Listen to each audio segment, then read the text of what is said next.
1:09, bienvenidos amigos. Aún resuenan en nuestras memorias los ecos que hemos vivido en los últimos 10 días.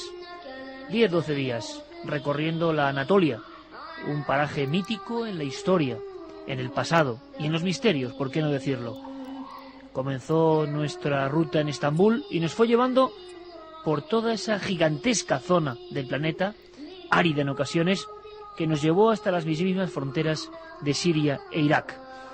Os reconozco que hemos visto muchas cosas, muchas historias. Hoy solo podremos contar unas pocas, pero creo que la experiencia merece la pena. Unas cuantas viñetas, diapositivas, pinceladas. Por ejemplo, la sensación de opresión, de claustrofobia que uno siente en esas ciudades subterráneas. Derinkuyu. Se habló de rascacielos invertidos. ¿De quién se escondían los habitantes de Derinkuyu? ¿Cómo pudieron hacer esas obras de ingeniería increíbles? Puertas correderas, sistemas hidráulicos, como decía yo en ese primer corte, teléfonos casi primitivos. Pero la verdad es que hemos visto muchas cosas menos conocidas. Iglesias rupestres con figuras sorprendentes. Por ejemplo, la iglesia de la Cabeza Negra. Nuestra idea esta noche es que conozcáis un poco más estos desiertos, estas ciudades de la Edad de Piedra y estos lugares donde hemos visto una intensa y profunda soledad. Y siempre el eco, la voz extraña del misterio.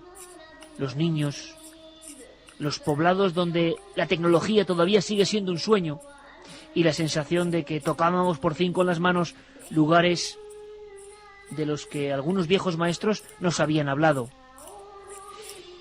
Quizá lo que más puede interesar a nuestro público esta noche, qué duda cabe, es lo que se esconde bajo tierra en la Capadocia.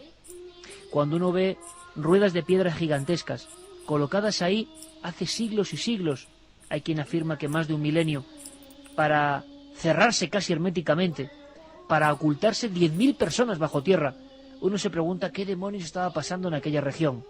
Y esa región es la que queremos conocer esta noche con todos vosotros, pero hay mucho más. Hay tanto que no me puedo extender. En la segunda hora, una investigación en vivo. Está ocurriendo en Canarias y nuestros amigos están investigando. Hay algunas grabaciones que tenéis que escuchar.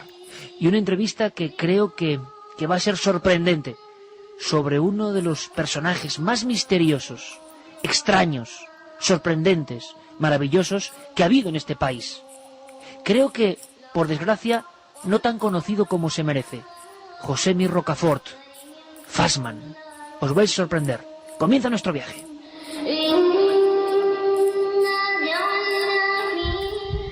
¿Hay algo que nos quieras contar desde el otro lado?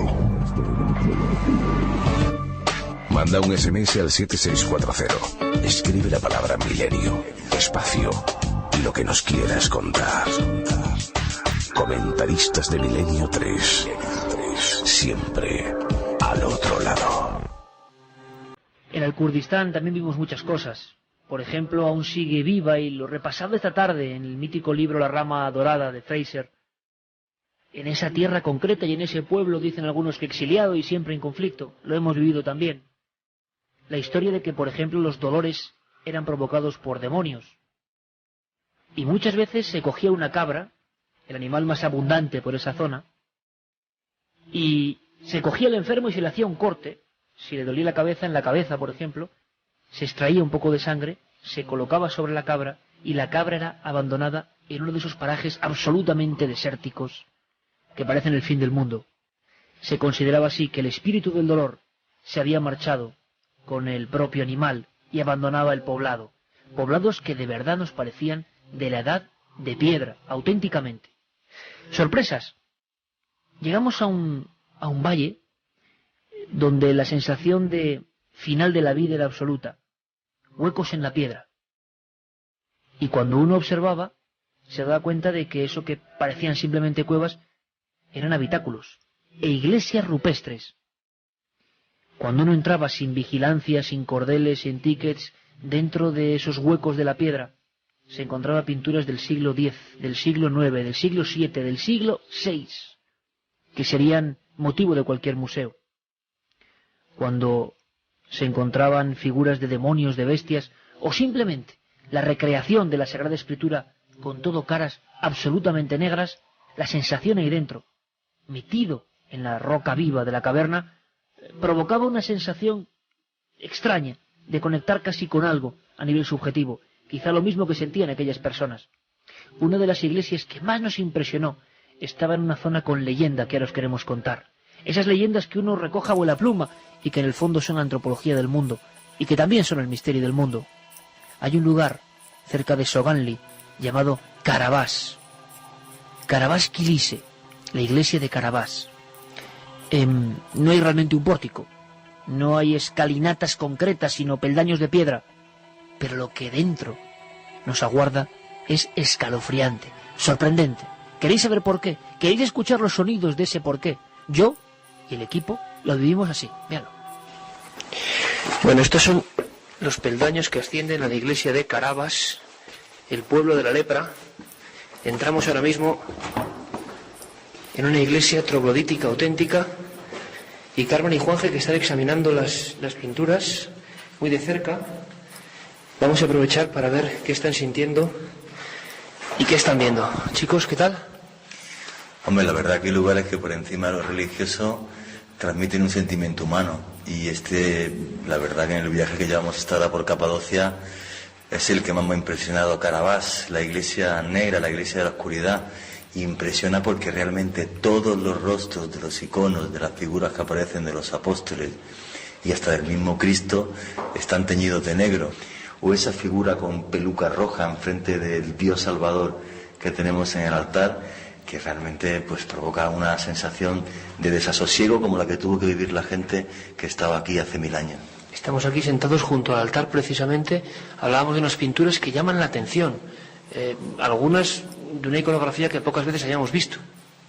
Son poco comunes, sobre todo, además siendo tan antiguas, porque vemos que aquí hay pinturas desde el siglo VI, algunas luego se han visto también en el románico, por ejemplo, de nuestro país, en el románico español, como esos ojos que llevan los ángeles en el románico aragonés, por ejemplo, pero sí hay algunas figuras como la de el niño que está justo debajo de Cristo crucificado.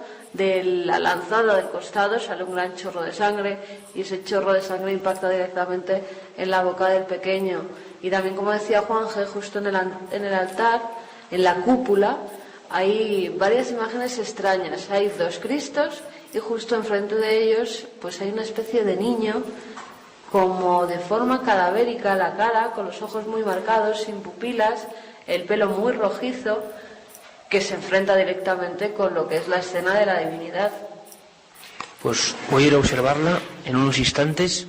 Iglesia de Carabás, siglo VI, iglesia, repito, troglodítica, cavada en la roca viva, y desde luego ver estos frescos directamente, sin vigilancia alguna, sin control alguno, pues sorprende. Y es verdad, aquí delante tenemos una especie de individuo con capa, una cara cadavérica, unos ojos sin pupila y una especie de gorro, sombrero, pelo rojizo.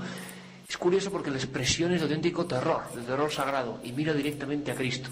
¿Será efectivamente una de las poquísimas pinturas del anticristo? Pues ahí está, lejos de todo y de casi todos, el extraño personaje, y tantos otros. ¿Cómo suenan las voces ahí dentro, verdad? Andábamos con esa transfiguración del investigador que se encuentra con cosas que le gustan y que son extrañas. Vaya pinturas, Carmen, buenas noches. Buenas madrugadas, Iker. La verdad que sí. La iglesia de la cabeza negra. Impresionantes las que pudimos contemplar, además solitarias, sin vigilancia de nadie, en un entorno completamente natural, con miles de viviendas horadadas en la roca, y de repente en una de esas te encuentras con una auténtica obra de arte de hace muchísimos siglos. Ponían en la entrada, en un pequeñito cartel que apenas refería nada sobre las pinturas que podían pertenecer al siglo VI. Y cuando te introduces en ellas, cambia el espectáculo totalmente.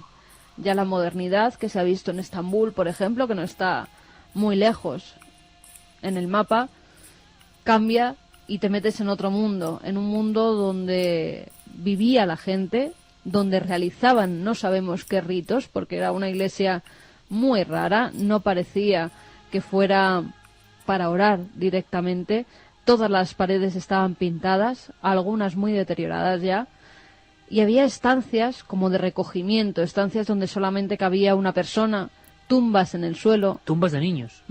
En una de las partes de esa iglesia de la Cabeza Negra, que el nombre ya lo dice todo. Un lugar donde la verdad permanecimos más de 3 horas, yo creo, grabando, filmando cada una de esas escenas que eran únicas en el mundo. Y como yo decía en la grabación que veíamos allí, había pinturas muy raras, como la de ese niño pequeño que después de clavarle la lanzada a Cristo en el costado, espera que ese chorro de sangre que sale de ese costado divino caiga directamente en su boca. Y él parece estar bebiendo esa sangre. Con un buen amigo, Ferman Buruk, avanzábamos por la absoluta penumbra de este lugar. 630 iglesias metidas en la tierra, donde hubo ritos, donde hubo historias tristísimas, como la de este lugar en concreto, por eso lo hemos elegido, por lo desconocido que es para el gran público, aunque ahora hablaremos de los grandes rascacielos invertidos de Derinkuyu, Kaimakli. En Soganli dicen que vivían los leprosos. Dicen que en aquel siglo VI los más desfavorecidos eran internados en este mundo de pesadilla. Y nosotros revivíamos ese recuerdo de una ciudad infernal. ¿Verdad, Juanje? Buenas noches. Buenas noches, Iker. Hombre, la verdad que Capadocia es un lugar maravilloso porque en él hay 2 mundos. Un mundo por encima del suelo y de la roca y otro mundo por debajo de él. No solamente están esos rascacielos invertidos, bueno, hay que decir que hay 150 ciudades subterráneas en Capadocia. 150 ciudades subterráneas, algo más de 30 abiertas al público, pero bueno, Derinkuyu, que es enorme y que hemos tenido la suerte de poder ver, está abierto prácticamente un 10% solamente a los ojos del público. Unas 15 plantas hacia abajo. Sí, pero bueno, hay otras que posiblemente sean más grandes que Derinkuyu. Aparte, piensa, por ejemplo, no sé de qué enemigo tan terrible huyeron los excavadores de estas ciudades, pero de Derinkuyu, la ciudad más cercana subterránea, que es Kaimakli, hay 8 kilómetros y hay un túnel que las une. Comentan algunos investigadores que si se pusieran en fila india los túneles de Capadocia, solamente de las ciudades subterráneas, sin hablar de las iglesias, se podrían unir Madrid con París en línea recta. O sea, se calcula que incluso entre 20 y 40.000 personas podían estar escondidas en esas 150 ciudades. Hay un dato muy claro. Hasta hace pocos años se hablaba que la datación de estas ciudades estaba en torno al siglo VI, siglo VIII después de Cristo, cuando el avance musulmán, a la vez que se excavaban esas iglesias en roca viva que tú comentabas, pero hace un tiempo diferentes excavaciones aparecieron objetos hititas fechados hace unos 4.000 años, con lo cual esa teoría se vino por completo abajo. O sea que muchos de estos lugares subterráneos, que como habéis visto tienen iglesias, tenían comercios, tenían baños, tenían colegios, gente que jamás salía al exterior, vida dentro nada más, que es algo asombroso y asfixiante, y hay muchas teorías, porque claro, no podemos saber exactamente para qué. Podían aguantar meses y meses.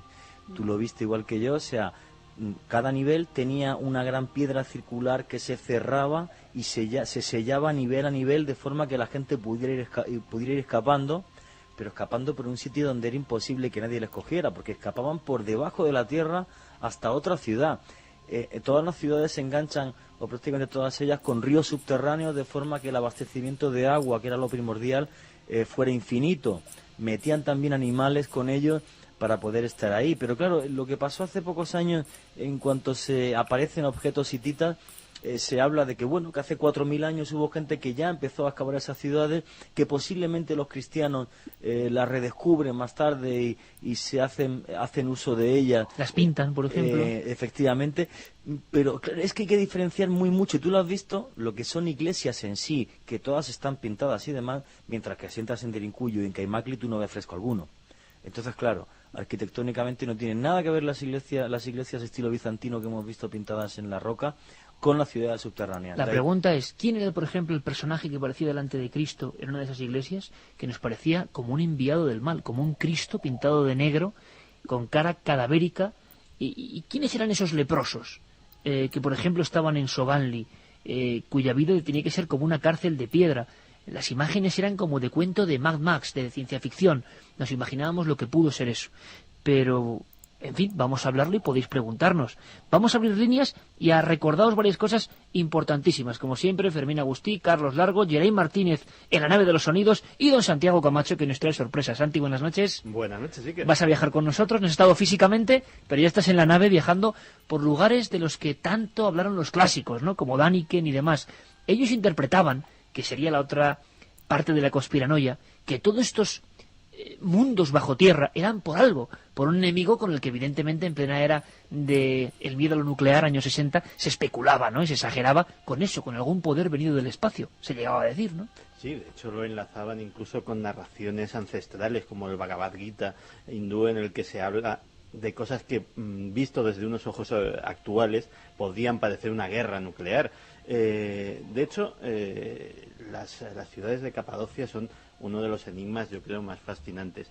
Pero de esta noche me he quedado con una cosa que ni sospechaba que ibais a ver, que era lo de las leproserías, que es un mundo que a mí, de hecho, siempre me ha fascinado, porque es algo oculto por la propia sociedad y que mucho más cercano de lo que creemos.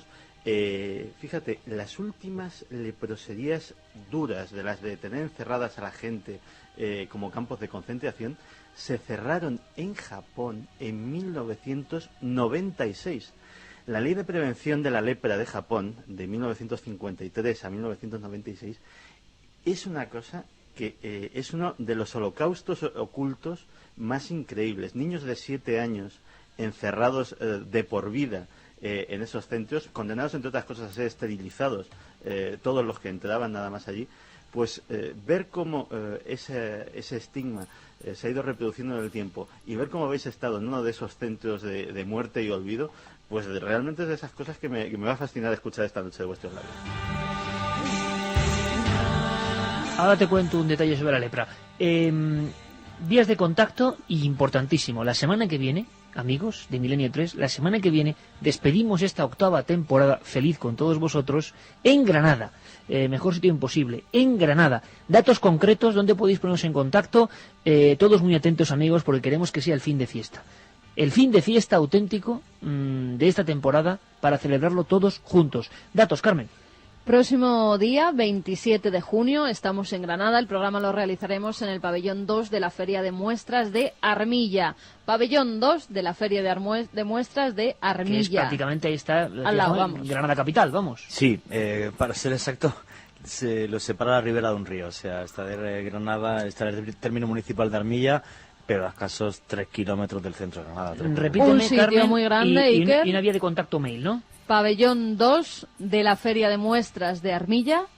Estaremos allí. Han elegido este sitio porque cabe muchísima gente, más de 4.000 personas, con lo cual no van a tener problema para recoger las entradas en Radio Granada, que se dirijan a Radio Granada. La página es esa, radiogranada.es, que se pongan en contacto con ellos. Ahí van a ver que hay teléfonos, que hay mails, que se dirijan a ellos de todas las formas posibles y que vayan a por esas entradas. Próximo viernes, fin de fiesta, amigos. Si próximo estar, sábado. Próximo sábado, estoy yo ya. Próximo sábado, fin de fiesta, queremos estar todos juntos. 27. Día 27. Seguiremos informando en estas 3 horas y abrimos vías para esta noche. Vamos a abrir vías de contacto, como siempre, el 7640, palabra clave Milenio, espacio, vuestros mensajes, milenio3 con número, @cadenaser.com, si decidís escribirnos un mail, porque tal vez alguno de vosotros haya visitado ya estos lugares de la Capadocia de los que estamos hablando, y también a través de la página web de la Cadena Ser, cadenaser.com, donde podéis dejar vuestros mensajes y además leerlos en tiempo real. Luego, repito, investigación en vivo, un personaje fascinante y un hecho luctuoso, un hecho terrible que ha pasado muy cerca de la radio ayer mismo y que encierra un misterio y que es terrible, repito. Así que el programa viene duro, viene fascinante. Hablabas antes de la lepra. Y hemos estado en muchos lugares. Algunos, cuando nos bajábamos, y yo fiel a mi costumbre, porque creo que en la radio los sonidos grabados in situ tienen su fuerza, me quedaba alucinado con el aspecto que daba todo eso. Esta era la leprosería de la que ahora vamos a hablar, y la veíamos mirándola de frente, bajo un sol de justicia, así. En las inmediaciones de Soangli da la impresión de que la humanidad se ha extinguido y que solo quedan restos de ciudades que aparecen en esas novelas del futuro. Ciudadelas de piedra, ventanucos, Da la impresión de que es otra civilización la que vive aquí, en un contacto estrecho con la naturaleza y debajo de un valle inmenso de paredes de roca que se extienden hacia los cielos. Aquí estamos, frente a algunas iglesias rupestres únicas en el mundo.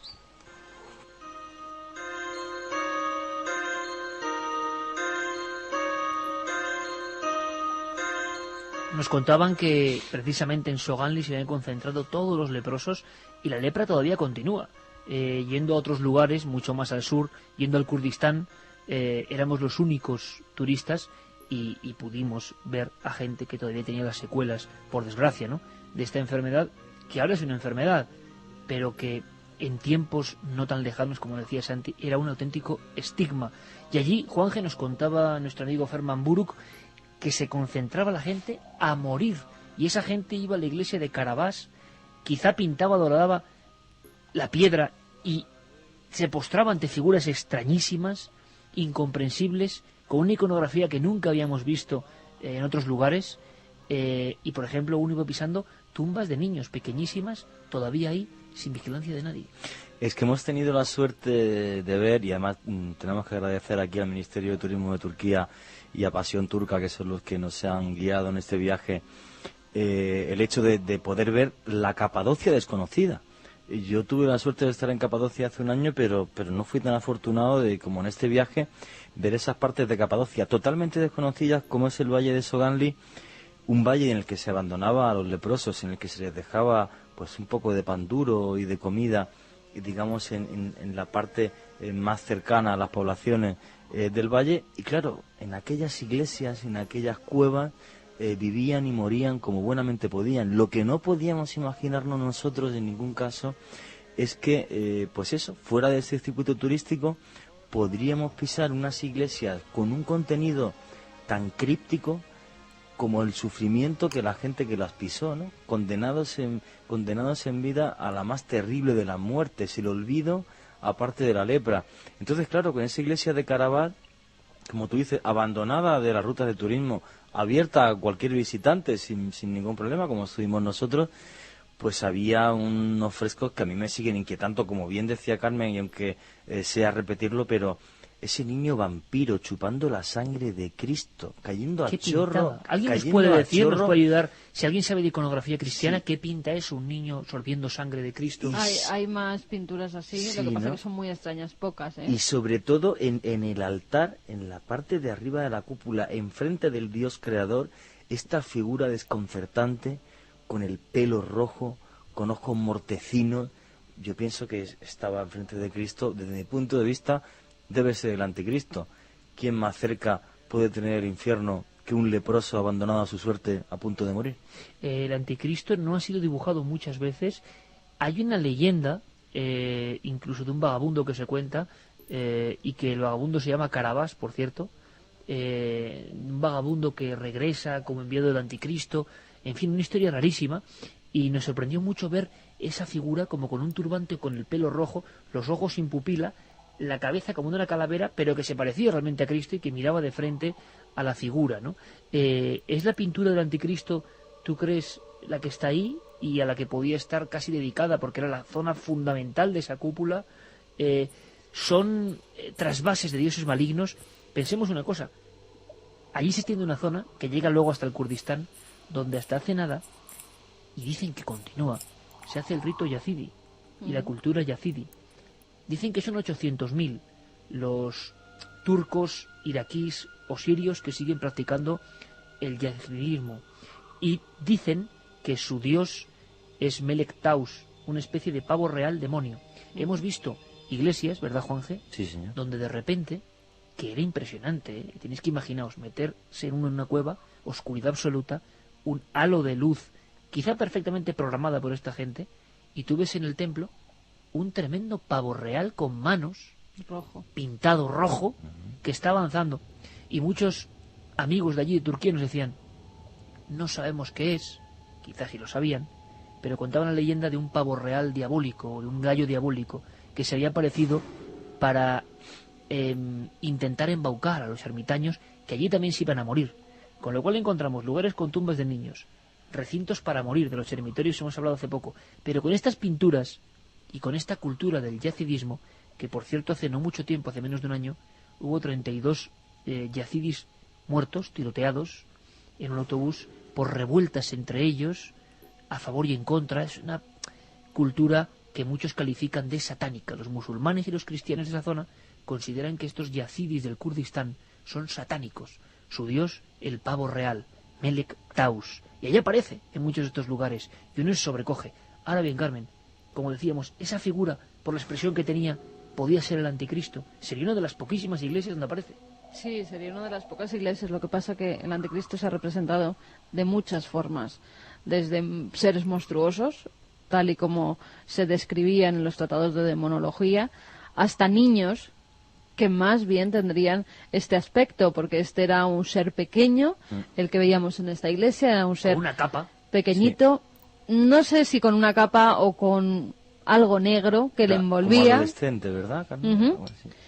Y con ese pelo rojizo, sobre todo, que es lo que a mí me sorprendía. Porque en algunos relatos, sobre todo en tratados, yo he podido leer algunos que compré hace algunos años, del siglo XVIII, por ejemplo, en el que vienen esas descripciones, y algunos dicen que es un niño, el anticristo, de pocos años, con el pelo rojo, con los ojos sin pupila. Lo describen perfectamente esa imagen, con lo cual, además, por la forma en la que está en lo que es la cúpula de la iglesia, está justo enfrente de lo que es la divinidad, con lo cual es el contrapunto, ¿no? Siempre lo representan, además, así, o arriba o abajo, o enfrente uno de otro. Absolutamente abrasadas por el sol, absolutamente calcinadas por un sol inmisericorde, 600 iglesias en la roca, sin vigilancia de nada ni de casi nadie. Y uno se encuentra sorpresas mayúsculas, extrañísimas, y una que demuestra lo que es la historia, ¿no? Muchas de las figuras, por ejemplo, de arcángeles, están quemando vivos a personas, están cogiéndolos del pelo y están quemando en hogueras a personas. Y cuando uno va al final de una cueva y ve esto, mirando fijamente con esos ojos a los arcángeles o incluso a los ángeles del Apocalipsis, escenas del Apocalipsis, estamos hablando de zonas... O una sábana santa, que te o una acuerdas. sábana santa. Cuidado, estamos hablando de una zona donde están las 7 iglesias del Apocalipsis, las 7 iglesias mencionadas en el Apocalipsis en Anatolia. Es un ambiente rarísimo, denso, profundo, de una cuestión sagrada, pero no han pasado muchas culturas. Y, por ejemplo, muchos de estos demonios o dioses incluso están perfectamente clic, clic, clic, clic, clic, con un clavo los han quitado la cara, los han borrado. ¿Qué eran? Las huestes musulmanas iconoclastas, que odiaban, digamos, lo que era el culto al icono o a la imagen, y uno se queda también sobrecogido. Hay iglesias con decenas de cabezas, cientos de figuras pacientemente martilladas. Algunas, por ejemplo, fíjate de curioso, Santi, les han borrado solo los ojos, pero la expresión fantasmagórica de esa figura en capa, con alas, que te mira, que puede ser un demonio o un dios, que está peleando contra Satanás, por ejemplo, o la iglesia de la bestia que existe allí, y le han borrado, le han martillado el ojo, y entonces se queda la capa anterior de la pared. Claro, tú ves un fantasma todavía mucho más terrible, ¿no? La capa anterior que ya tenía dibujos, ¿eh? Y muchos de esos dibujos eran ojos, simplemente. Ojos flotando en la pared. Era un mundo de pesadillas, sinceramente. Hombre, hay que pensar también que el patrimonio arqueológico de lo que es Anatolia es uno de los más importantes del mundo. Ahí está una que dicen que es de las primeras ciudades de la humanidad, que es Çatalhöyük, hasta... Çatalhöyük. Efectivamente, hasta ruinas... 9000 antes de Cristo, cuidado, ¿eh? Sí, 9000 sí. antes de Cristo, Sí, Çatalhöyük. sí. Hasta ruinas helenas de la categoría de Kaunos o de Tlos, como las conté hace unas semanas, que tuve la suerte de poder verlas. O sea, el patrimonio arqueológico de Anatolia está empezando ahora a ser excavado. Ahora. Y las sorpresas son constantes. Por ejemplo, No en los paran, años no 60, paran. la historia de Pozo Profundo, que luego me la cuentas, Sí. uno de los grandes clásicos, ¿no? Y yo no quiero decir cansar a la gente, simplemente quería, como acabamos de llegar, dar un par de pinceladas porque es nuestra obligación. Ya ahora vamos con muchos más temas. Sorpresa grande, bueno, cuando uno va bajando, y dice, ¿pero esto para qué estaba hecho? Derinkuyu. Vamos a hablar un poco de Derinkuyu y Kalmakli. 2 auténticas torres gemelas, que se entienda la similitud, bajo tierra. 10.000 personas. ¿Qué hacían ahí? Con altares, con inscripciones, con colegios, como decíamos, con la gente huyendo. Y yo decía, ¿y las enfermedades? ¿Qué pasaba ahí dentro? Un mundo de perpetua oscuridad y de piedra. Encontramos, luego lo contamos, al último habitante de este lugar. Pero ¿cómo sonaba Derinkuyu? la gran ciudad subterránea en mitad de la Anatolia, así. Aquí tenemos una de esas piedras impresionantes. La vamos a tocar. Una piedra que servía para cerrar este conducto. Aquí donde estamos, justo ahora, una especie de hendidura. Esta piedra con algún tipo de sistema que nos sorprende, hacía que estos trogloditas del siglo VI pudieran cerrar diversas partes de la ciudad. Suponemos, por tanto, que algunas serían habitadas, otras quedarían de despensa. Es impresionante cómo el eco y un frío casi glaciar cuando estamos en una temperatura altísima en el exterior nos sorprende aquí cada vez más abajo. Seguimos descendiendo, nivel tras nivel, hacia esta ciudad absolutamente fascinante, cavada por hombres hace muchos siglos, Derinkuyu.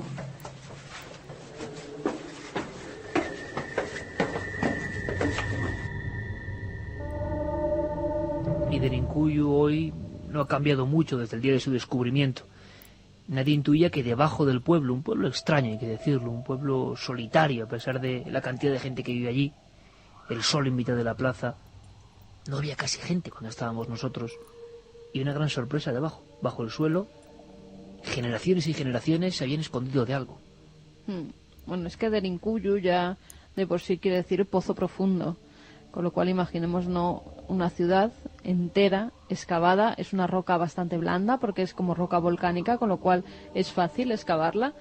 Derinkuyu es descubierta en 1963, además por una casualidad. Un vecino de esa localidad está haciendo reformas en su casa, decide tirar uno de los muros y se encuentra con una habitación al otro lado. Después de ese muro tira otro y hay otra habitación más, y es entonces cuando se descubre la ciudad de Derinkuyu.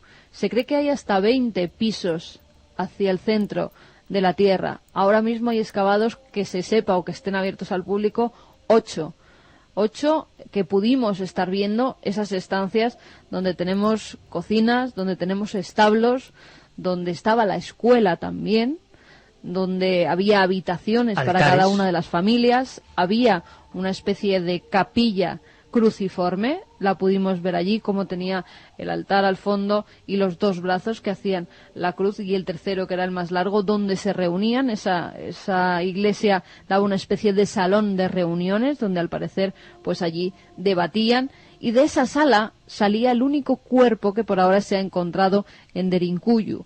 Si te metías hacia la derecha en una sala que iba todavía más hacia abajo, muchos metros más hacia abajo, si recuerdas, Juanje, estuvimos bajando, al final del todo había una tumba de donde se rescató un esqueleto que se llevaron a hacer los análisis pertinentes y del que no se ha vuelto a saber nada. Absolutamente nada. Ferman Buruk, en lo profundo de Derinkuyu, nos daba más datos. Sí, dicen, calculan 10 kilómetros. Comunicaba con la ciudad de Kaymakli. Entre las dos ciudades hay una distancia de 10 kilómetros. Este túnel que tenemos aquí. Este túnel. Y estamos ahora en el 7º piso. Y todavía tenemos otro piso abajo. Es para el gobernante, para los gobernadores. Otro piso abajo. Esta sala era para juntarse los obispos, como están cerca de la iglesia, o unirse a quienes de la sala. Sistemas de aire acondicionado de la antigüedad, sistemas de vocalización de mensajes, es decir, desde la planta 3 a la 16 uno podía enviar un mensaje y ser recepcionado, conductos donde salía presión, aceite hirviendo para cualquier enemigo que se acercase. ¿Qué te sorprendió especialmente de Derinkuyu? O de Kaymakli, que es la otra ciudad gemela interconectada.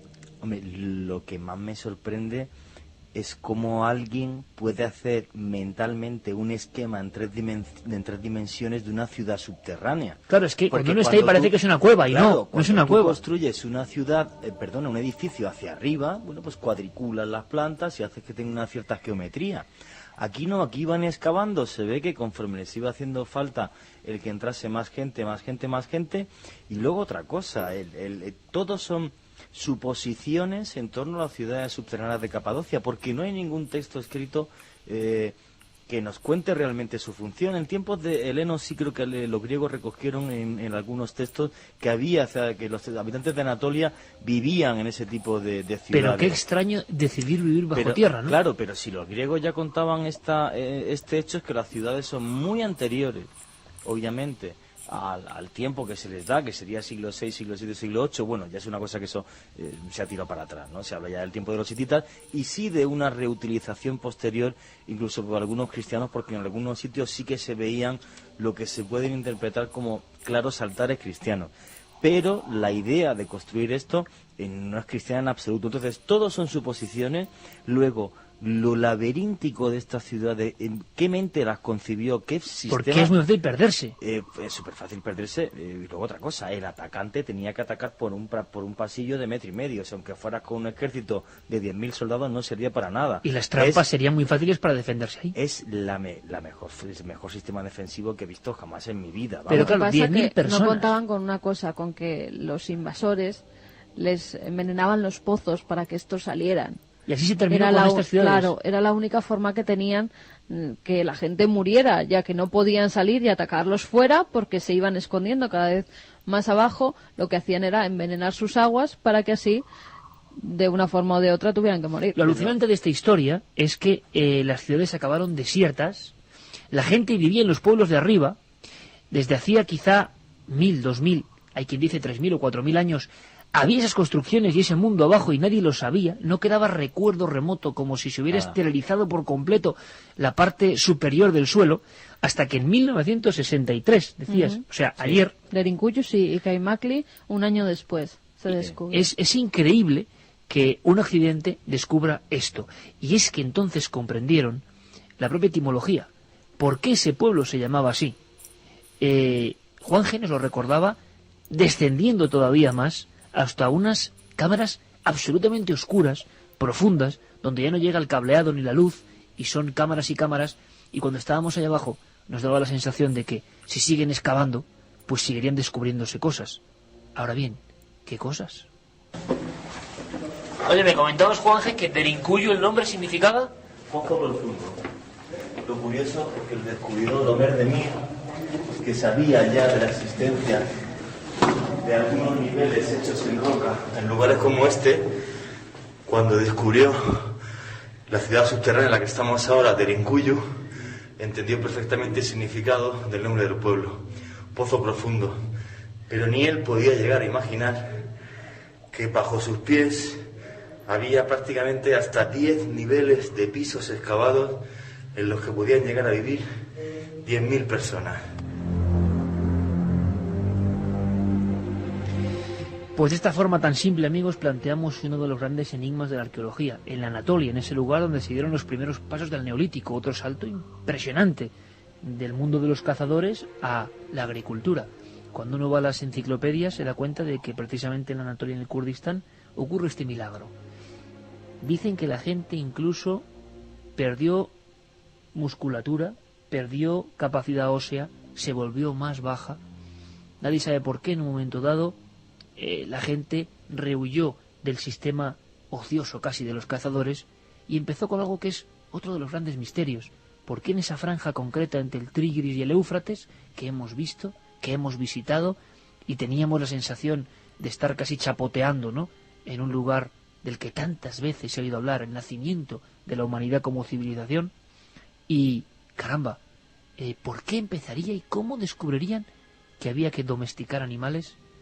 10.000 antes de Cristo, primeros animales, el perro, el primer animal domesticado, el mejor amigo del hombre. ¿Por qué se domestica? ¿Quién lo hace? ¿Por qué alguien descubre que en vez de cazar y comer, que era más cómodo, hay que cultivar y guardar, y varias generaciones sufren de hambre? ¿Qué pasó exactamente allí? ¿Quién les instruyó? ¿Por qué exactamente allí? Pues habrá que seguir investigando, porque es uno de los grandes enigmas de este mundo y sobre todo muerto y vivo. Descifrar las obras de ingeniería tan grandes que hizo esta gente, porque recordemos que para respirar tenían como pozos de ventilación, grandes chimeneas, iban directamente desde la parte superior hasta los pisos más inferiores. Todo eso lo tenían que conectar con las distintas salas para que pudiera entrar el aire y no perecer justo debajo de la tierra. ¿Cómo hacían esos hornos donde cocinaban dentro de las cuevas donde vivían. Bueno, unos ingenieros que todavía muchos de los profesionales que van a visitar estas ciudades no se explican cómo en aquella época eran capaces de hacer estas grandes obras. Hay una teoría muy curiosa, que es la que defiende Andrew Collins, que comenta que hubo una pequeña era glacial hace 11.000 años y que posiblemente los habitantes de Anatolia hicieran algunas de estas ciudades, o el embrión de algunas de estas ciudades, porque la temperatura interior sería entre 12 y 15 grados, poniéndose de esta forma a resguardo del frío tan terrible que tenían fuera. Es una posibilidad más. Lo que sí es cierto es que todavía quedan 1000 incógnitas sobre realmente los orígenes de estas ciudades, vuelvo a decir, muchas veces reutilizadas, incluso por los cristianos, pero los primeros construidores de ellas, los primeros arquitectos, yo pienso que huyeron de un terrible enemigo que la historia jamás pudo describir.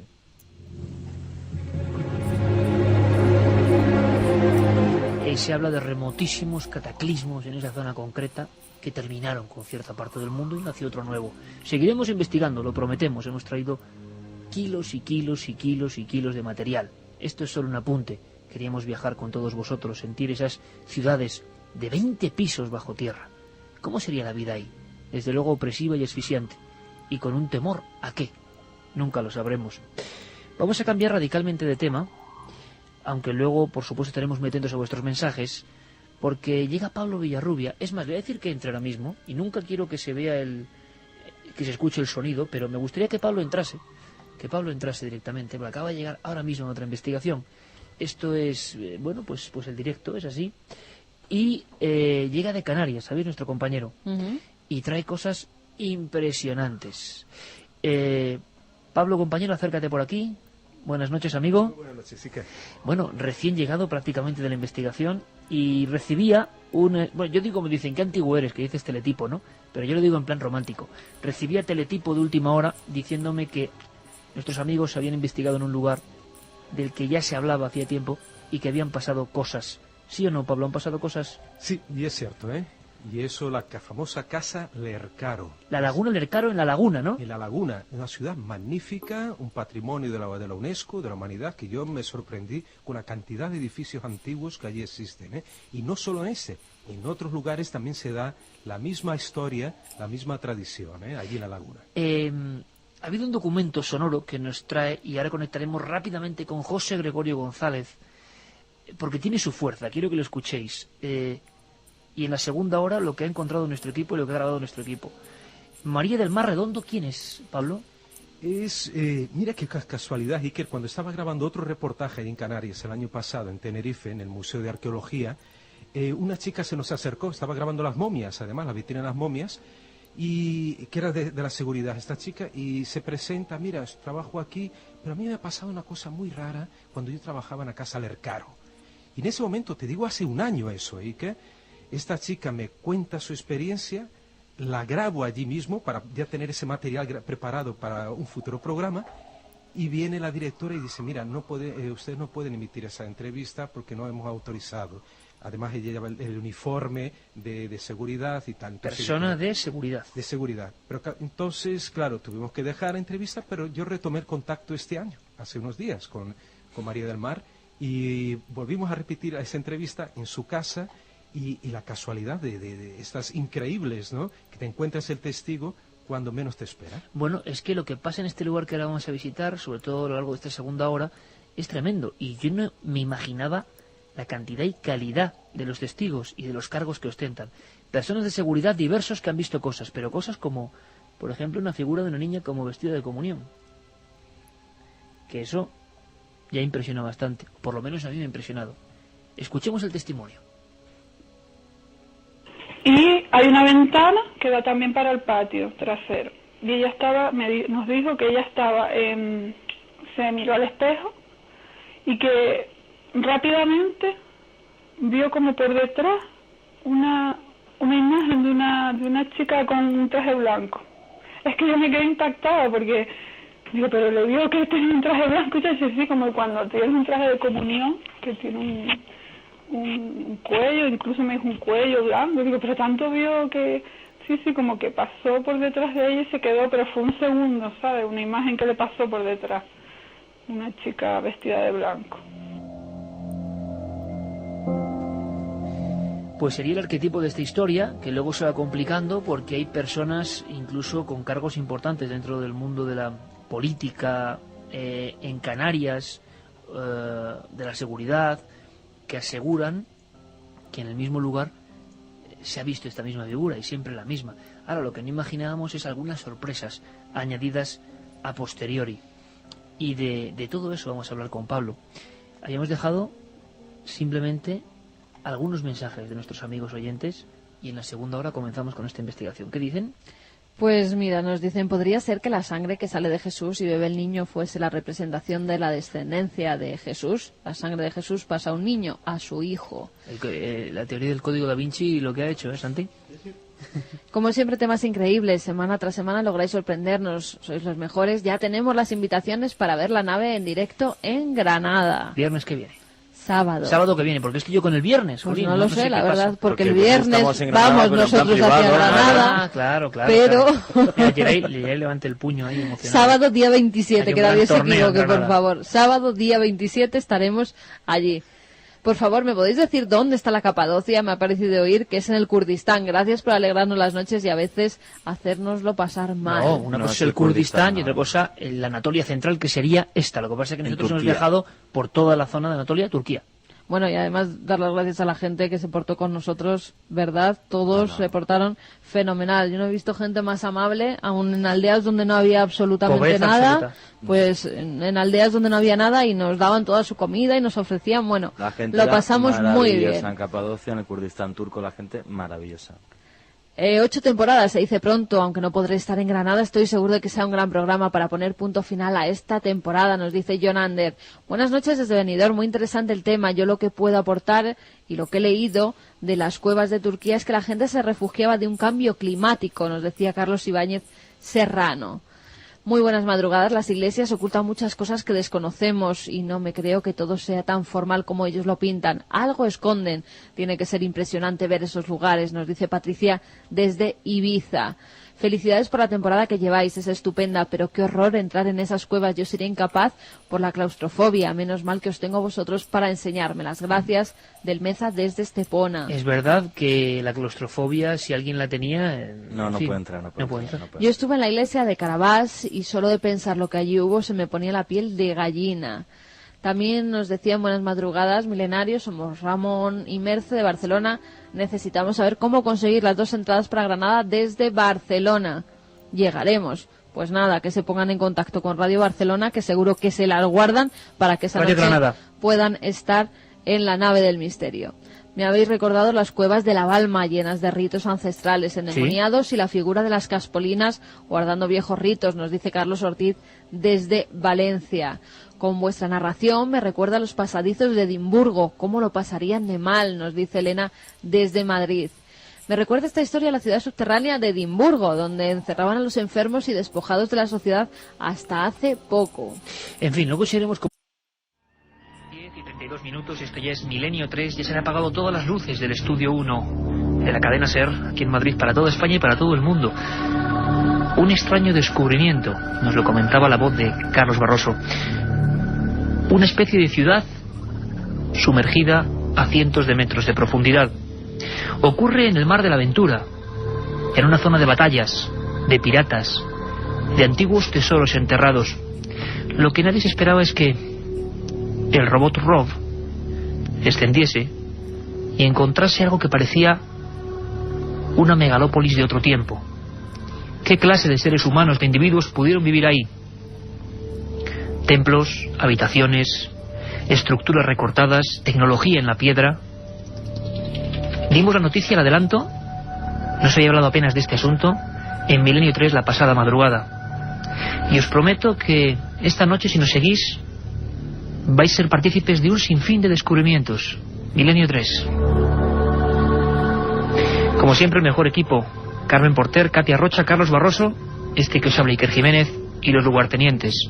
A los mandos técnicos de esta nave, que esta vez no va al espacio, sino que entra en los abismos, don Antonio Bravo, Javier Rodríguez. La otra realidad. Milenio 3, en la cadena SER. Tengo a mi lado a Nacho Ares, compañero de este equipo, director de la más prestigiosa publicación arqueológica de este país, Revista de Arqueología. Nacho, buenas noches. Buenas noches, Iker. ¿Cómo se queda uno con una noticia de este tipo? Pues la verdad es que sorprendido, porque no son muy comunes este tipo de noticias, ¿no? Siempre que nos hablan de ciudades perdidas, quizás nos vamos un poco a las frondosas selvas del Amazonas en América, pero todo aquello relacionado con la arqueología submarina, con los misterios que están todavía imbuidos en el mundo de los océanos, quizás es algo de las cosas más enigmáticas desde el punto de vista histórico y llama muchísimo la atención. Además, como tendremos oportunidad a lo largo de estos minutos, no es el primer caso que aparecen ruinas sumergidas en algún lugar del planeta. Y Nacho trae los datos, los apuntes. No mienten aquellos que dicen que conocemos menos los abismos que el propio cosmos, que el espacio. Hace poco hablábamos de criaturas submarinas con científicos, criaturas como el calamar gigante, extraños peces desaparecidos que de repente vuelven a aparecer. Da la impresión de que esa frontera de la presión, de la falta de oxígeno, es todavía la última gran frontera y que no conocemos absolutamente nada. Muy cerca de Guanacavives, un nombre casi impronunciable, en la conexión hacia la península de Yucatán desde Cuba, ese equipo, un equipo de científicos, el proyecto Exploramar, para que os hagáis una idea, no científicos cualquiera, esta gente con la que vamos a hablar hoy, en primicia, son los que descubrieron el buque Maine, el célebre barco que inició la guerra entre España y Estados Unidos por la colonia cubana. Esta empresa que ellos dirigen, la Advanced Digital Communication, bueno, pues es un grupo de científicos, de arqueólogos, de geólogos, que son de los pocos autorizados por Fidel Castro para explorar sus fondos submarinos. Lo que nadie se imaginaba era la sorpresa. Una ciudad. Muchos han empezado a pensar, a imaginar historias antiguas, leyendas. La Atlántida, pueblos sumergidos, quién sabe. Ahora tenemos una noticia de primera magnitud y contada como siempre por Milenio 3. Tengo en las manos un libro magnífico del que vamos a hablar. Va conectado totalmente con esta historia. El archivo del misterio, la historia perdida. Nacho Ares, nuestro compañero, amigo y gran profesional, hay que dejarlo así de claro. Enigmas que el tiempo y los hombres ocultaron. 30 historias como estas que Nacho ha recogido y que luego vamos a ver su similitud. Y en Cadena Ser Málaga tenemos a otro compañero, el compañero por el que hablamos de esto, el reportero, el corresponsal que descubrió esta historia, que nos la trajo de Cuba, que acaba prácticamente de llegar a España y que ya el pasado domingo nos adelantaba un par de pinceladas. Don Luis Mariano Fernández, compañero, buenas noches. Buenas noches, Iker, Carmen, Nacho y a todos los amigos oyentes de Milenio 3 desde los estudios centrales de la Cadena Ser en Málaga. Pues ahí estamos, Cadena Ser Málaga, Cadena Ser Madrid, todas las emisoras ahora mismo pendientes y que abran bien los oídos, porque ha habido auténtico misterio. Nacho, Luis, si os parece, antes que nada vamos a conectar con nuestro corresponsal en Cuba, ya para trazar un paralelismo que nos lleva de océano a océano, Mauricio Vicent, porque tiene todas las últimas noticias para que mucha gente que se incorpora ahora mismo sepa de qué estamos hablando. ¿Qué se ha descubierto? ¿Qué clase de ciudad sumergida que puede cambiar el rumbo de la historia se está descubriendo o los robots o las cámaras de profundidad están analizando? Escuchamos desde Cuba a Mauricio Vicent. Una Atlántida en pleno Caribe, aunque parezca increíble, la idea no es descabellada, sobre todo después de que un grupo de investigadores haya descubierto unas estructuras de piedras simétricas sumergidas a 600 metros de profundidad muy cerca de las costas de Cuba. Según los investigadores, estas estructuras asemejan ser restos de calles, pirámides y edificios y pudieron ser construidos hace unos 6.000 años. El descubrimiento fue hecho en el año 2000 y ahora un equipo integrado por científicos de varios países planea investigar los fondos marinos con un robot submarino frente a la península de Guanacavives en el occidente de Cuba. Imágenes de dichos fondos tomadas hace un año confirmaron la presencia de bloques grandes de granito en formaciones circulares y perpendiculares. La mayoría, de entre 2 y 5 metros de longitud, estaban al descubierto y podían apreciarse sobre los bloques marcas que parecían dibujos. Este intrigante descubrimiento ha alentado la hipótesis de que Cuba pudo haber estado unida al continente americano mediante una franja de tierra hasta la península de Yucatán. Según los investigadores, es posible que nos encontremos ante una ciudad sumergida del periodo preclásico que pudiera haber estado poblada por una civilización avanzada similar a la de Teotihuacán, en México. La idea de una ciudad sumergida en el Caribe para algunos trae recuerdos de los relatos del filósofo griego Platón sobre la perdida Atlántida. la perdida Atlántida, ni más ni menos. A veces parece que las leyendas se convierten en realidad, en una realidad que ha surgido en teletipos. El periódico Juventud Rebelde de Cuba fue el primero que dio la noticia. Sin embargo, National Geographic quería hacer una expedición. Parece que hay cierto secretismo en toda esta historia. No sabemos cómo en Europa no ha tenido mayor eco. De momento, podemos decir que a día de hoy hay 3 ideas importantes en el grupo de científicos. Luego escucharemos sus voces. Primero, que este descubrimiento sean estructuras naturales extraordinarias que no tienen relación con los seres humanos. Es decir, una formación realmente precisa de la naturaleza que ha generado eso, muy difícil. La segunda hipótesis serían estructuras megalíticas, gigantescas, naturales, pero modificadas por seres humanos, seres inteligentes, no sabemos quién. Y la tercera, que son construcciones creadas por seres de los que no sabemos absolutamente nada, quizá personas antiguas, hablaremos luego con Nacho mucho de eso, civilizaciones de las que no conocemos mucho, pero que alcanzaron un gran nivel tecnológico. Daría para muchos programas esto de tecnología en la antigüedad. Luis Mariano, cuando tú estás en Cuba, has estado apenas hace unos días, 10 días de investigaciones, nos traías la noticia fresca, con un trabajo encomiable. ¿Qué te encuentras? ¿Cómo están los científicos? Antes de pasar a lo que piensan y sus declaraciones, ¿cómo te los encuentras? ¿Encuentras a un equipo realmente impactado por el descubrimiento? ¿Qué pasa, Luis? Pues realmente sí, sobre todo cuando estuve hablando con Manuel Iturralde, el geólogo número 1, considerado geólogo número 1 de La Habana, en Cuba, y él pues me ponía en antecedentes de toda esta increíble historia. Es más, como ya adelantaba la semana pasada en el programa Milenio 3, yo tuve la suerte y providencialmente yo me traje las imágenes de esta cámara submarina, imágenes y grabaciones de vídeo que están siendo actualmente analizadas por el Centro de Arqueología Marina y Antropología de la Academia Cubana de Ciencias. ¿Qué se ve? ¿Qué se ven en esas imágenes? En las imágenes se ven perfectamente bloques que tienen unas dimensiones gigantescas, pues alcanzando por lo menos los 5 metros de altura y varias toneladas de peso. Eso es lo que se aprecia en las imágenes. Se ha constatado que las piedras fueron cortadas, talladas y pulidas para encajar unas con otras y formar estructuras mayores. Pero el escándalo, o la perplejidad, la extrañeza, fue cuando yo me encontraba inscripciones, imágenes, dibujos en esos monolitos, como Paulina Zelinsky, su descubridora, así le llamaba. Sobre las inscripciones, bueno, pues que son abundantes y que se encuentran prácticamente en todas partes del yacimiento, también han aparecido, como decía, símbolos y dibujos cuyo significado pues se desconoce. Lo curioso, Iker, Nacho y Carmen, es que estos símbolos son muy, muy parecidos a los que nos podemos encontrar en los jeroglíficos egipcios. Es tremenda la historia. Caramba, Mariano.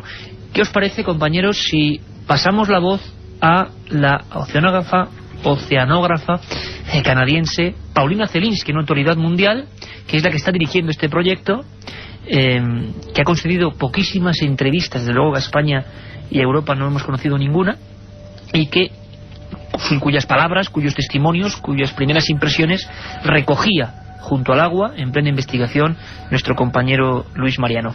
Vamos a escuchar a Paulina Zelinsky, esta autoridad, como decimos, rememorar además con bastante intensidad ese primer momento, cómo bajan los robots, no esperan encontrarse nada, estaban viendo una especie de protuberancias de arena y de repente se encuentran con algo inesperado. Cuando de pronto nos vimos en nuestros mapas apariencia de unas estructuras muy simétricas y como si fueran trazadas por hombre, dentro de esta área tan limpia de arena sílice, nos fuimos totalmente asustados, porque al principio pensamos que quizás es una instalación de Estados Unidos o de otro poder mundial muy grande que pudo construir unos cuadros de estructuras en área totalmente desierta.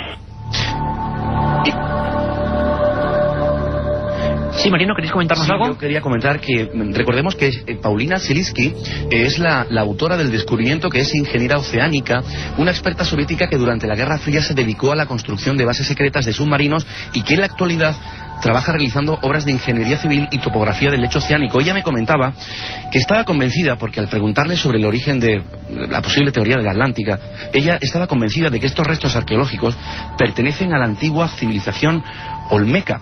Los olmecas, como bien sabéis, y Nacho sobre todo, tienen un origen desconocido y por tanto muy antiguo. Todos los arqueólogos hablan de más de 3.500 años de antigüedad, y ella habla de Atlanticú, esto podría ser un sucedáneo de la Atlántida, como posible teoría de trabajo para explicar esta impresionante ciudad sumergida. Se habla incluso, Mariano, de hasta 6.000 años. Vamos a hacer una pequeña pausa. 6.000 años, construcciones submarinas, la voz de los científicos, la arqueología aquí presente, la investigación. Vamos a hacer una pequeña pausa, no os lo perdáis porque hay descubrimientos reveladores. Un viaje en busca del misterio. Milenio 3, en la SER. Si quieres viajar a lo desconocido, no dejes de leer El Archivo del Misterio de Iker Jiménez, los libros del tercer milenio. Colección El Archivo del Misterio de Iker Jiménez, publicado por Editorial Edad. Próximos títulos ya a la venta: La Sábana Santa de Carmen Porter, Casas Encantadas de Francisco Contreras, El Secreto de la Gran Pirámide de Manuel Delgado y Vampiros de Miguel Gómez Aracil. Milenio 3, con Iker Jiménez, en la cadena SER. 11 menos cuarto de la noche, sabéis que hay una segunda edición de 3 a 4 de Milenio 3 con un sinfín de cosas, e importante, hemos recibido, como siempre, un montón de mails, regalos, cómics, agradecimiento para todo el mundo, personas incluso que han recreado en dibujos maravillosas obras de arte, algunos casos de los que aquí hablamos. Todo eso le damos respuesta en la segunda hora, con un montón de cosas, ¿verdad, Carmen? Buenas noches, Iker. Pues sí, esta madrugada hablaremos con el investigador Cristian Rifo, que nos contará los últimos avistamientos ovni que se están produciendo en Chile y el ataque hace tan solo 2 días de un extraño ser que ha desangrado y mutilado a numerosas gallinas. Y como bien decía Iker, daremos buena cuenta de las preguntas que nuestros oyentes nos remitan a milenio3@cadenaser.com y las secciones, los viajes de Carlos Barroso, las leyendas urbanas de Katia Rocha, nuestro informativo y muchas más cosas. Muchas más cosas, un montón de información, además en Chile, noticias de última hora, y allí, desde la región séptima, donde las personas están uniéndose en batidas, escopeta en ristre contra un misterioso ser, según cuenta la prensa chilena, ahí vamos a tener a Cristian Rifo, corresponsal de este programa en Chile. Ahora continuamos con el misterio. Nacho Ores, autor de La Historia Perdida, lo tengo aquí entre las manos, El Archivo del Misterio, editorial EDAF, un libro impresionante. Tú ya cuentas en este libro, dejas entrever algunas cosas. 2 preguntas primero, Nacho. 6.000 años, ¿es posible? Y la segunda, Luis Mariano nos hablaba de símbolos parecidos a los del antiguo Egipto, y tú hablas de egipcios en América, precisamente, o restos de ellos o indicios. Sí, la verdad es que quizás el problema cronológico... Pura herejía, por cierto, pura herejía, pura ¿no? herejía, efectivamente, como bien dice Iker. El problema cronológico en muchos casos, quizás a algunos investigadores les hace pensar en descubrimientos como este, en la posibilidad de la existencia de la Atlántida. Hay que pensar que el único testimonio que nosotros contamos de la existencia de este mítico continente es a través de Platón, de los diálogos del Critias y del Timeo, en donde habla una serie de alusiones bastante mínimas de este continente, y nos da a entender, por lo menos desde mi punto de vista, que si bien es cierto, no podemos creer en la existencia de un continente mítico, de un continente súper avanzado, tal y como muchos han querido pensar, sí que algo debió de haber en los griegos del siglo V a.C., algo que les hacía recordar a una civilización, a una cultura, para ellos hay que pensar que Platón, como digo, es del siglo V a.C., algo avanzado, algo muy avanzado para lo que sería la mentalidad de un griego de esta época. Y como él comentaba en alguno de los pasajes del Critias y Timeo, que esta civilización mítica se encontraba más allá de las columnas de Hércules, posiblemente lo que es hoy el estrecho de Gibraltar. Muchos han localizado la existencia de la Atlántida en algún lugar del océano Atlántico, ¿no? A finales de los años 60, cuando apareció las ruinas muy parecidas a las que hoy aparecen en Cuba, en Bimini, en las Bahamas, un poco más al norte, cerca de Florida, algunos apuntaron la posibilidad de que estos fueran restos de la Atlántida, ¿no? Pero este tipo de descubrimientos es quizás lo que nos hacen ahondar un poco en la esencia del misterio, ¿no? Hay infinidad de culturas de la antigüedad, infinidad de civilizaciones que vivieron hace miles de años, como los olmecas, como los mayas, como los egipcios, que precisamente no tienen un origen realmente todavía delimitado desde el punto de vista arqueológico, desde el punto de vista histórico. Hay infinidad de teorías. Sí, pero Nacho, me gustaría apuntar un dato importante a la audiencia y por supuesto a vosotros también, y es que Paulina Zelinsky, ella está colaborando con el Departamento de Antropología de un importantísimo museo mexicano, y ella, al mostrar las imágenes obtenidas de estas ruinas, pues los expertos pudieron verificar de que se trataban realmente de ruinas con motivos olmecas, Pero ¿qué sabemos realmente, Nacho, de los olmecas? Pues muy poco, la verdad es que es muy poco. O sea, no solamente de los olmecas, sino también de los mayas, aztecas. Son una serie de culturas que aparecen en una época problemática hace 2000, 3000 años en todo lo que es la región mesoamericana, y cuyo origen, al estar solapadas unas encima de otras, es muy difícil de entrever, ¿no?, de conocer. También quería comentar que, por ejemplo, cuando la primera vez que tuve noticia de la existencia de esta ciudad mega, tal y como han hablado los investigadores, me vino a la memoria el descubrimiento también de otras ciudades, de otros casos, ¿no? Un momento, Nacho, solo porque hay dos casos interesantísimos que tú tienes, que recoges en tus investigaciones y en los libros que estamos comentando, pero antes me gustaría, para que la gente vea cómo se siente una científica de este calibre, Paulina Kaniski, en el momento en que ve esas ruinas, en el momento en que baja y observa algo que nunca en su vida había visto. Frente a frente la ciencia con lo desconocido. Cuando pensaban que solo había arena, arenisca, se encuentran con lo siguiente. Vamos a escuchar a Paulina Kaniski. Hay unas estructuras gigantescas, construidas de piedras muy largas, muy grandes, de formas geométricas perfectas, como si fueran cortadas, y instaladas una sobre otra, con una perfección que yo creo que día hoy no podemos hacerlo. Una perfección con la que hoy creen que no podemos hacerlo. Nacho, ¿queréis apuntar algo?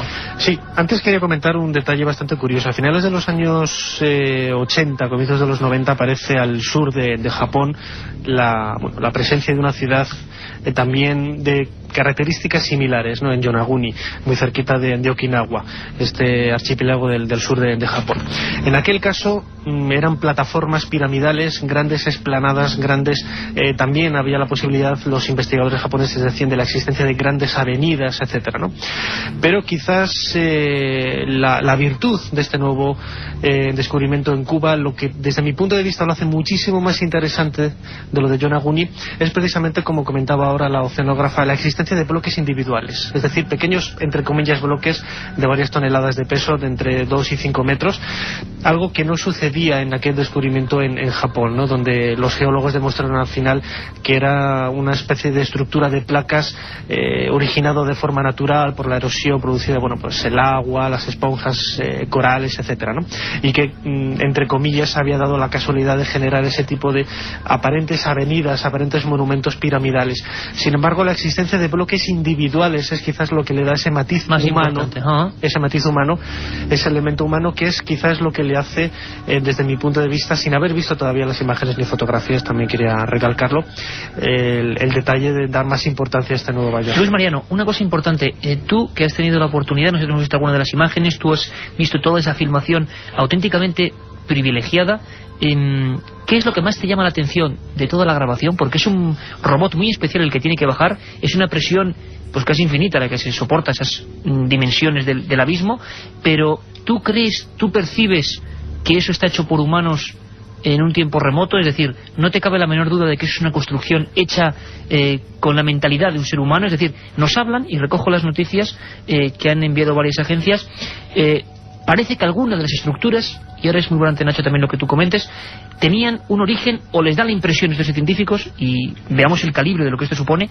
de que eran una especie de observatorios o habitaciones en forma de cruz, tipo ritual o tipo religioso, de alguna religiosidad que igual ya no existe o no conocemos. Luis, ¿qué es lo que más te impresiona a ti de toda esa filmación? ¿Realmente se perciben tantos detalles? Sin lugar a duda, Iker, es que las imágenes se pueden apreciar perfectamente que se trata de una ciudad con sus calles, avenidas, a pesar de que estamos hablando de una profundidad importante de entre 600 y 3000 metros, pero la calidad de imagen es transparente y diáfana, clara, y lo extraño de los símbolos, los dibujos en la roca, en esos monolitos. Incluso se pueden ver habitaciones, cómo esa cámara submarina se mete dentro de una habitación, cómo se ve claramente en esa habitación que hay una ventana, curiosamente en forma de triángulo o pirámide. Es decir, podemos ver en esas filmaciones, más o menos yo tengo una hora de esa filmación, en la que se puede ver claramente que estamos hablando de los restos de una ciudad, pero sin lugar a la duda. Y esos símbolos, como hemos hablado de jeroglíficos, ¿podríamos precisar algo más? Figuras humanoides acompañadas de letras. ¿Se puede percibir algo? ¿Algún criptógrafo, algún especialista en paleografía ha intentado descifrar eso por el momento? Porque lo que nos extraña, Luis, tú acabas de llegar de Cuba, es la poca repercusión informativa de un hallazgo de este tipo en Europa. Nos llama mucho la atención. Así es, y podemos decir también que, Iker, que la mayoría de las grandes cadenas de televisión están a la espera de que les faciliten este material sin precedentes, las imágenes submarinas, que ningún medio de comunicación, repito, pues posee, ¿no? Lo que sí te puedo decir, y además es otro dato importante para Nacho, es que Paulina Selitsky me enseñó en su domicilio una fotografía de este importante museo mexicano en la que se ven figuras, bustos, por decirlo de alguna manera, con ese tocado egipcio. Es decir, estamos hablando de figuras como parecidas a la esfinge que hay en Gizeh. Tremendo, con un tocado egipcio. Pero totalmente. Nacho, ¿esto cómo se puede ahí, explicar? por ejemplo, hay un investigador, no recuerdo de qué nacionalidad tiene, Gerazboy, que tiene varias publicaciones, además, curiosamente, relacionando la posible conexión histórica entre los olmecas y los antiguos egipcios. Yo en mi libro, en La historia perdida, una de las historias es precisamente la posibilidad de que los antiguos egipcios, no en época faraónica, sino en época tolemaica, más o menos en el siglo III, II antes de Cristo. O sea, después de lo que popularmente todo el mundo conoce como los grandes imperios egipcios, un poquito después, ¿no? Ajá. Ya lo que es prácticamente la época grecorromana, pues algunos aventureros de la navegación se lanzaran a buscar nuevos horizontes, nuevos límites, nuevas experiencias en conocimientos extraoceánicos, ¿no? O sea, viajes a América desde África antes de Colón, claro. Sí, pero no como la historia. Nosotros quizás la idea convencional sería cruzando el Mediterráneo y luego el Océano Atlántico, sino al revés, por el Océano Pacífico, aprovechando lo que son las corrientes marinas. Está demostrado científicamente que es posible llegar al Golfo Pérsico, etcétera, hasta lo que es la isla de Pascua, que precisamente el aspecto negroide de esos grandes moais incluso es lo que le hizo pensar a Antonio Rivera, flamante investigador ufológico, desgraciadamente fallecido hace poquitos años, pensar, como digo, en la posibilidad de que estos moais tuvieran quizás reminiscencias egipcias. De esos viajes en la antigüedad. Hay una cosa muy importante, y es que Luis Mariano pudo hablar con Manuel Iturralde, ese prestigioso geólogo. Pido, por favor, atención, porque Mariano sacaba ese corte casi el momento de las investigaciones, ¿verdad, Luis? Efectivamente. Es un sonido un poco defectuoso quizás, pero es el momento de la investigación. Nos gustaría que escucharais muy brevemente cómo se encuentra este geólogo con aquel misterio. Es verdad que hay ahí una estructura en el fondo del mar, que a veces tienen dimensiones de varias cientos de metros, que son bien inusuales. O sea, nosotros no tenemos una explicación sencilla, directa de esta estructura. No tenemos una explicación sencilla y directa de estas estructuras, lo dice a nivel geológico, evidentemente.